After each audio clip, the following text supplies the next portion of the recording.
Have you ever heard of a hero who was also a giant, a poet, and a wise man all rolled into one? Today, we're diving into the mists of ancient Ireland to uncover the story of the legendary Finn McCool. His tales are epic, filled with magic, monsters, and incredible feats of strength. So grab a cup of tea, get comfy, and let's explore the world of one of Ireland's greatest heroes. Finn's story begins with a bit of drama. His father, Cumhaill, was the leader of the Fianna, a band of elite warriors who protected the High King of Ireland. But Cumhaill was killed in battle by a rival, Gol Mac Morna, who then took over leadership. Fearing for her son's safety, Finn's mother sent him away to be raised in secret in the forests of the Slieve Bloom Mountains. His foster mothers were two warrior women, Bodmill and Liath.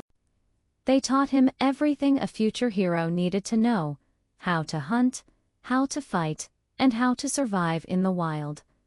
Finn grew up strong, fast, and clever, but he was still just a boy. His real journey to greatness was about to begin, and it all started with a magical fish. Young Finn, still using the name Dem, studied under a wise old poet named Finnegas. For 7 long years, Finnegas had been trying to catch a very special fish, the salmon of knowledge. One day, Finnegas finally caught it and asked the boy to cook it for him, warning him not to eat a single bite. As Finn was cooking the fish, he burned his thumb on a drop of hot fat. Instinctively, he stuck his thumb in his mouth to cool it down. In that instant, all the knowledge of the salmon surged into him. When he brought the cooked fish to Finnegas, the old poet saw a new wisdom shining in the boy's eyes. Now armed with incredible knowledge, Finn was ready to claim his birthright. He traveled to Tara, the seat of the High King of Ireland. Fire-breathing creature from the otherworld, named Ellen. Many warriors had tried to stop Elan, but all had failed. Finn, now a young man, stepped forward and offered to protect Tara. Finn used his father's magical spear, which could negate Elaine's enchanting music.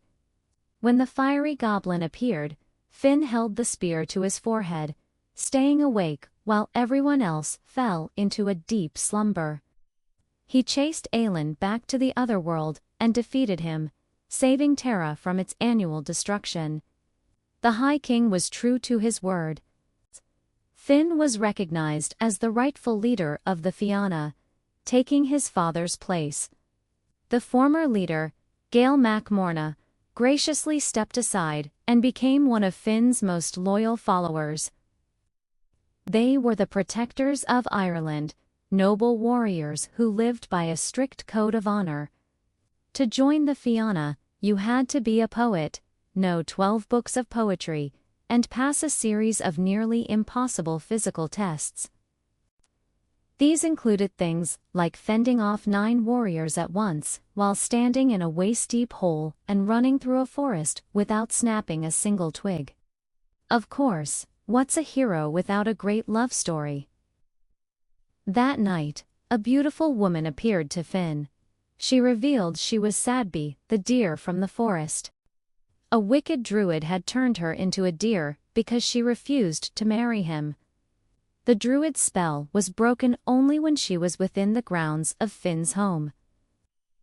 But one day, while Finn was away fighting, the evil druid returned. He tricked Sadby into leaving the safety of Finn's home by taking on Finn's appearance. The moment she stepped outside, she was transformed back into a deer and whisked away. Finn was heartbroken. Years later, however, while hunting in the same mountains, Finn and his men found a feral-looking boy. Finn recognized his wife's eyes in the boy's face and knew this was his son. He named him Oisin, which means little deer. Oisin grew up to be a great warrior and poet, just like his father.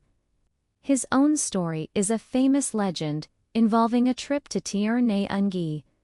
Naungi, ek, a/n, aenae, ngi, and there's a trick that I like to do as a voice actor that only works sometime. Away, the land of eternal youth. But perhaps the most famous story associated with Finn McCool isn't about fighting monsters or magical fish. It's about how he built a bridge to Scotland. The tale goes that a Scottish giant named Ben Endenor was challenging Finn to a fight. Not one to back down, Finn started building a causeway of massive stones across the sea so they could meet. However, as Ben Endenor got closer, Finn realized the Scottish giant was much, much bigger than he was. She disguised Finn as a giant baby and put him in a huge cradle. When Ben Endenor arrived and saw the size of the baby, he was terrified. He thought if the baby was that enormous, its father must be unimaginably huge. There are a few different versions. Some say he never died at all but is sleeping in a cave beneath Dublin, ready to wake and defend Ireland in its hour of greatest need. Others say he drank from the cup of youth and lives on in the other world with the rest of the Fianna.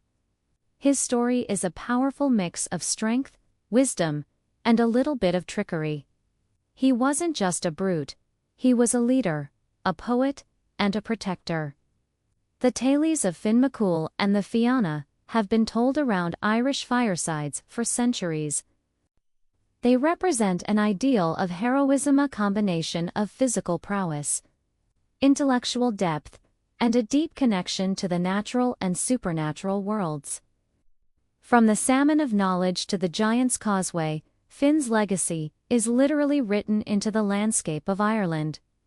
His adventures remind us that the greatest heroes are often the ones who are as wise as they are strong. Thank you so much for joining me on this journey into Irish mythology. If you enjoyed learning about Finn McCool, please hit that like button and subscribe for more stories from history and legend. Let me know in the comments who your favorite mythological hero is. Until next time, stay curious.